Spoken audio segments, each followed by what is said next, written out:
वो हाईवे जो कभी खत्म नहीं होता। उस हाईवे का अब कोई नाम नहीं था। पुराने नक्शों में इसे NH-47 के रूप में दर्शाया गया था, जो घने जंगलों और धूल से होकर गुजरने वाली एक पतली धूसर रेखा थी, जो मध्य भारत के दो उपेक्षित कस्बों को जोड़ते थे। नए नक्शों में इसे पूरी तरह से छोड़ दिया गया था और यातायात को पेट्रोल पंपों, चाय की दुकानों और मोबाइल टावरों वाली चौड़ी चमकदार सड़कों से मोड़ दिया गया। लेकिन NH-47 का अस्तित्व अभी भी था।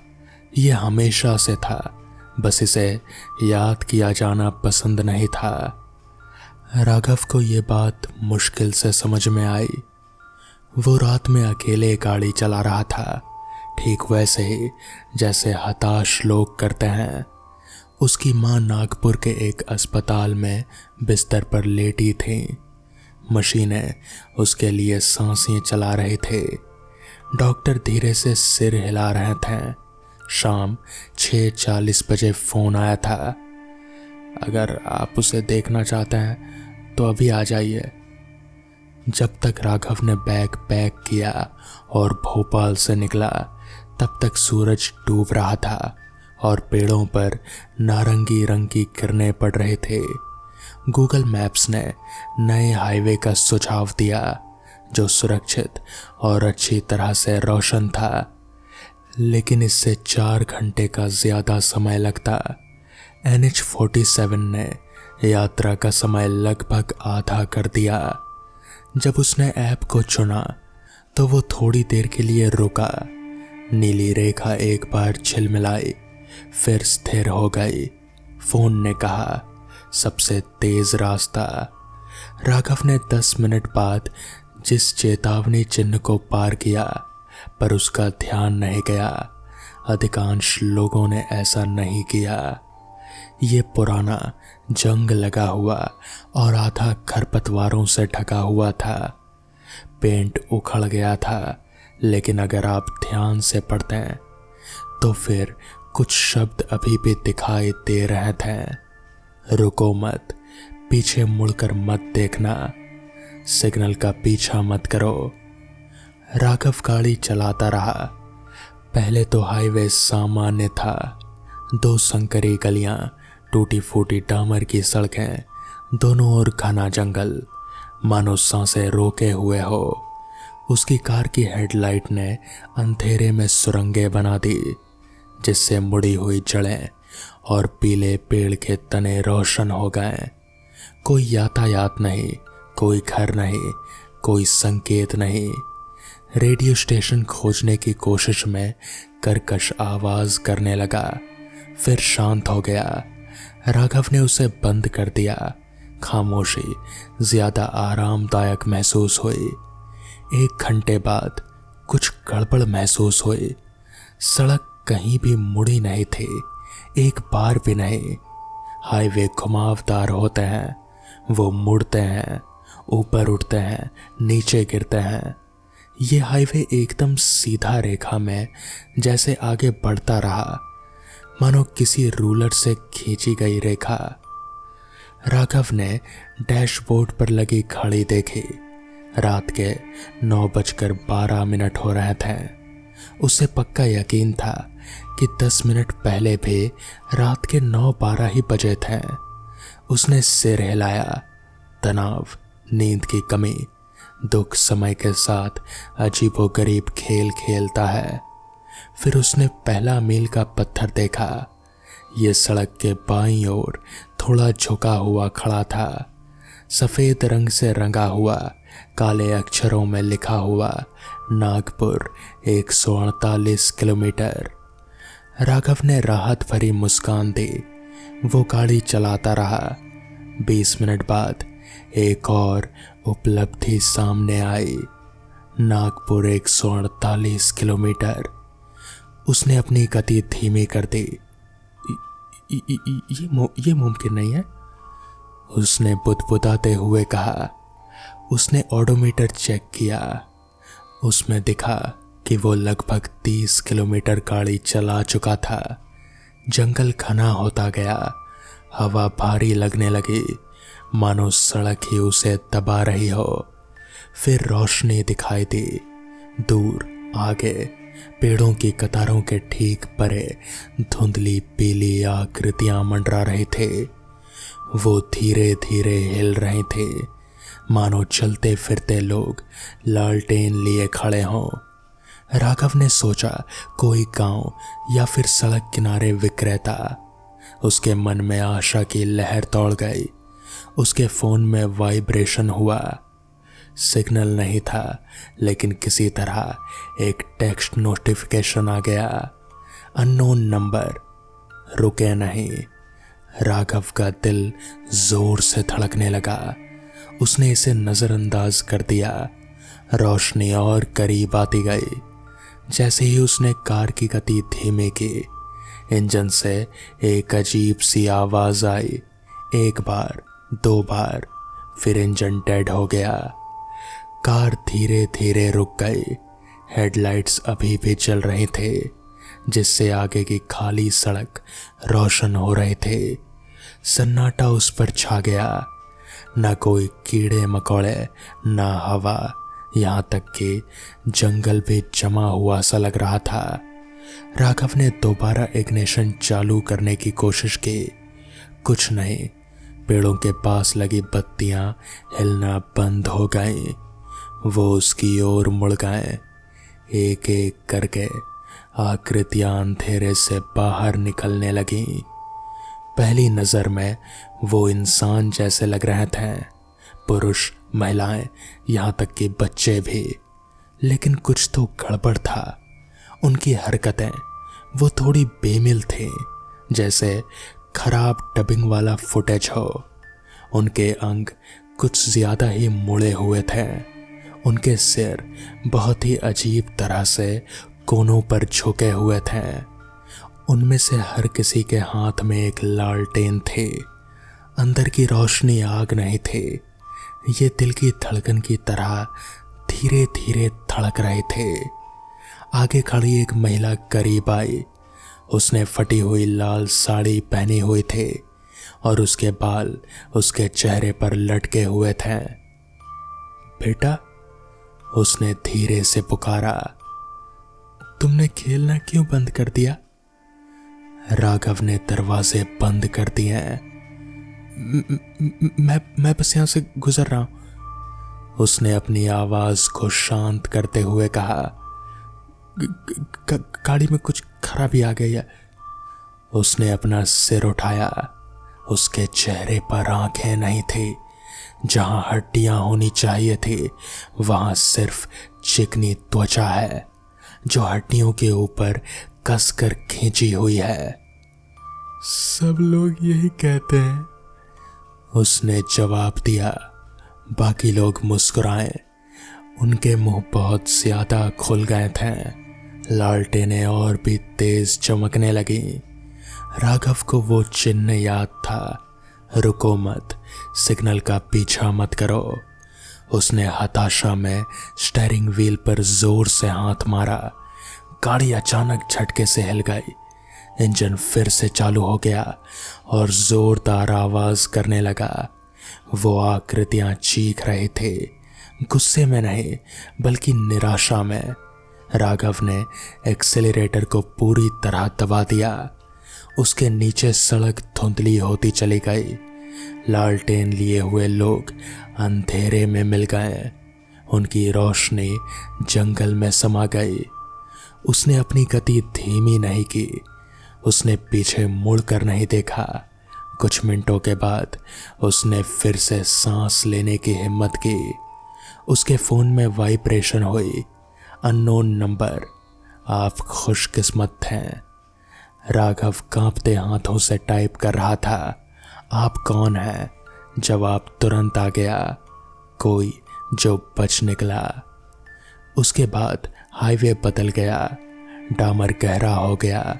गीला होने के बावजूद फिसलन भरा हो गया, जबकि बारिश नहीं हुई थी।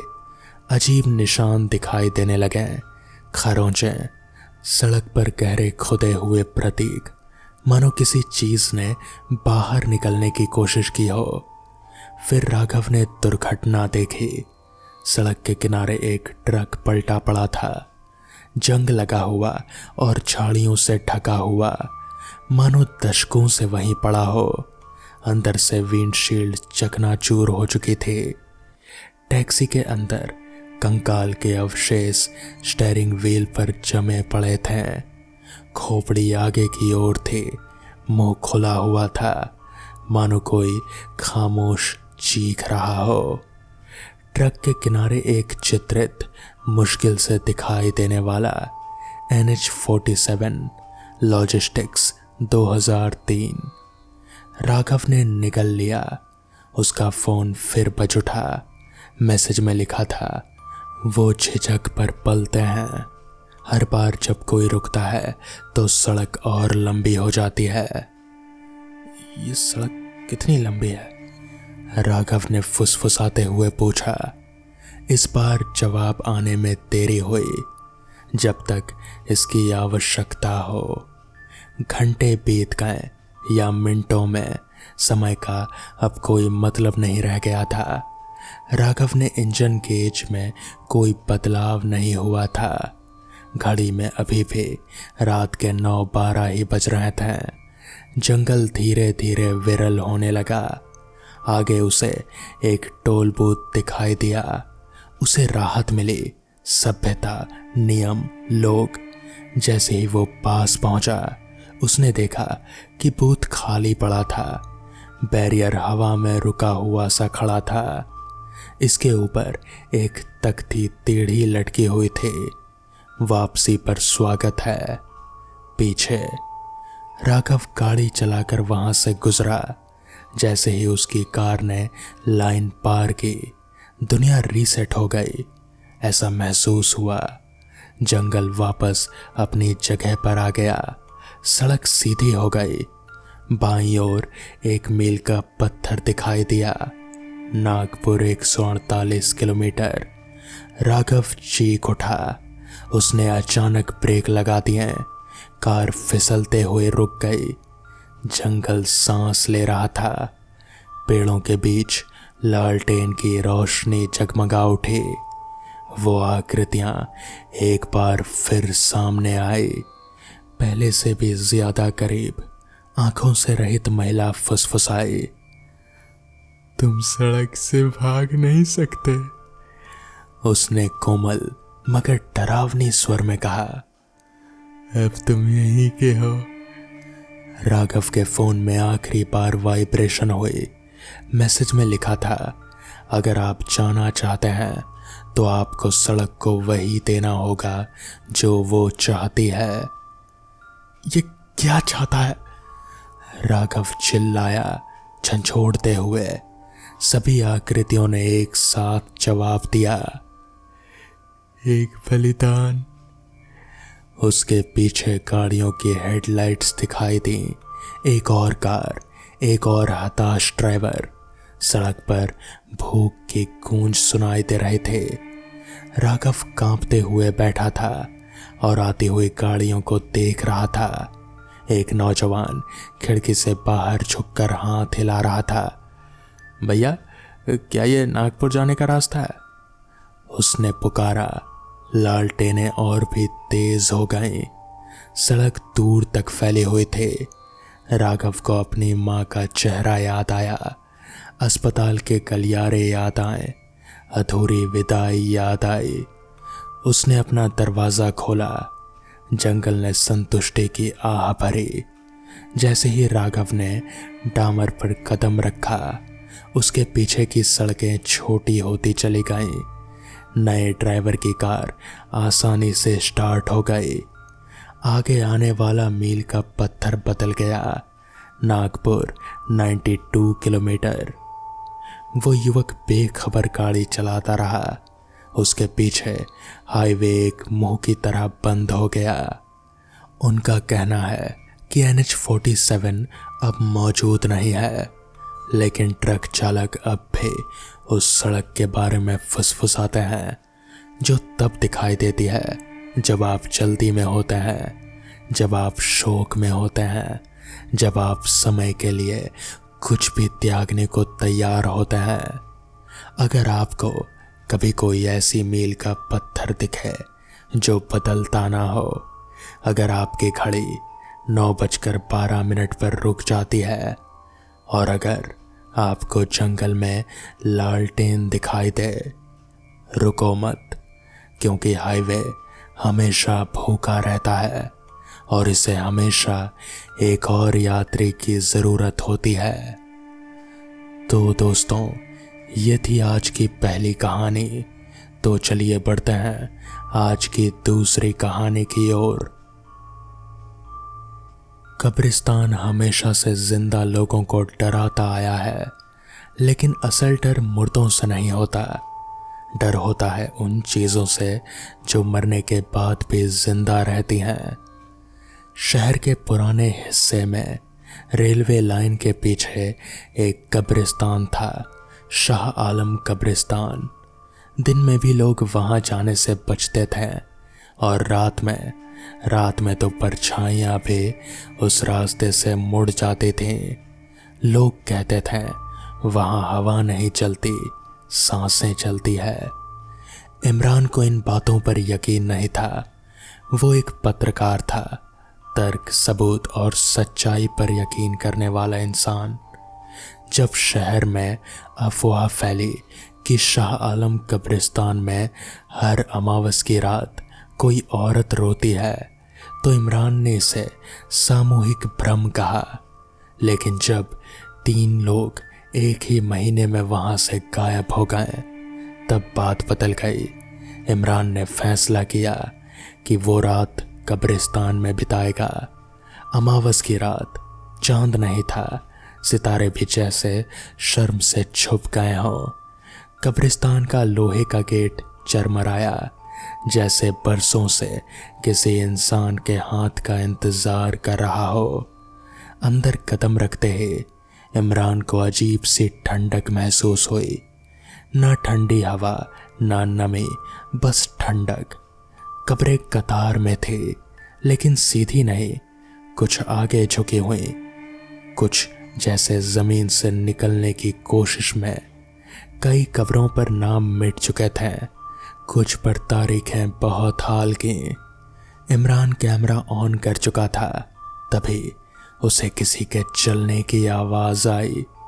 कदमों की नहीं, नाखूनों की, जैसे कोई जमीन पर घसीट रहा हो।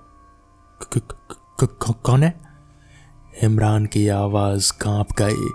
कोई जवाब नहीं, लेकिन आवाज बहुत पास से आती गई।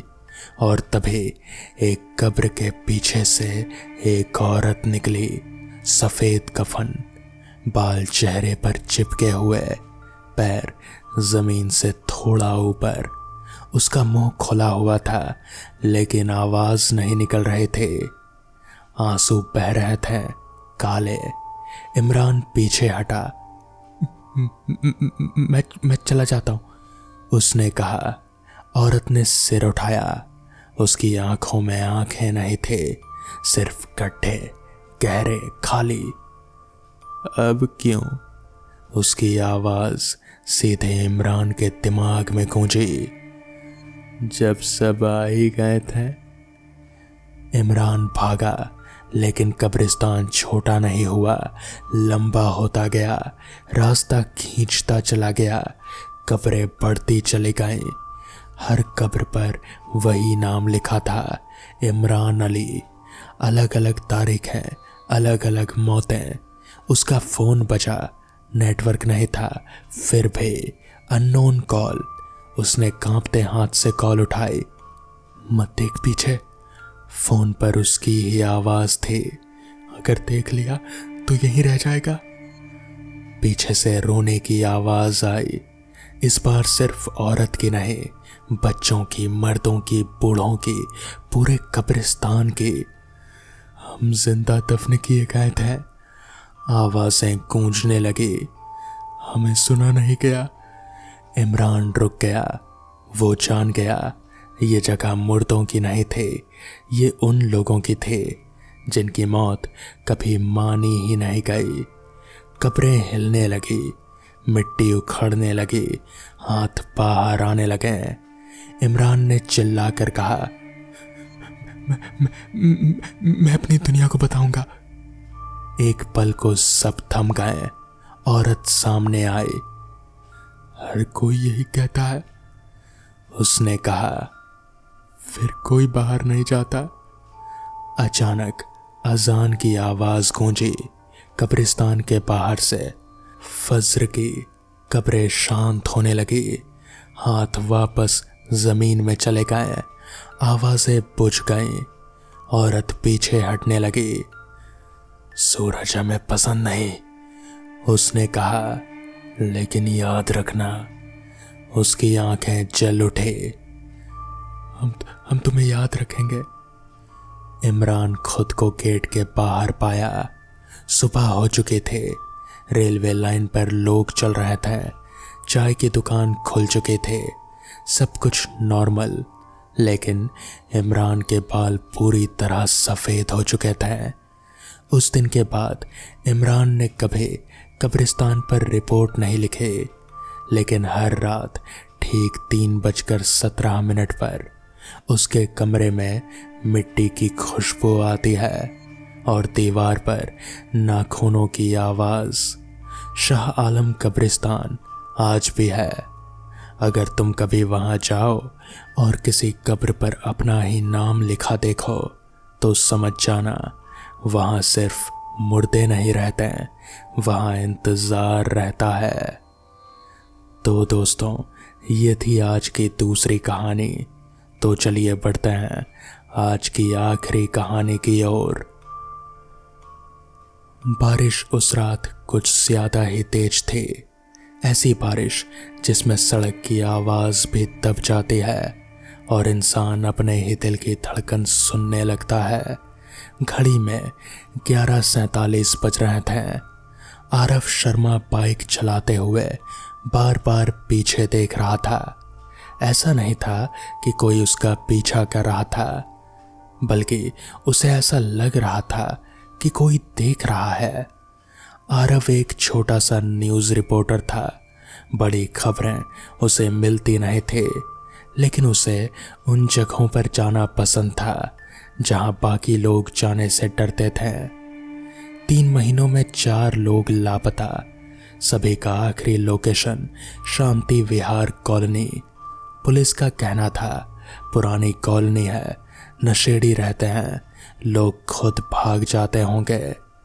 लेकिन आरव को ये कहानी अधूरी लग रही थी। कॉलोनी के गेट पर पहुंचते ही उसकी बाइक अपने आप बंद हो गई।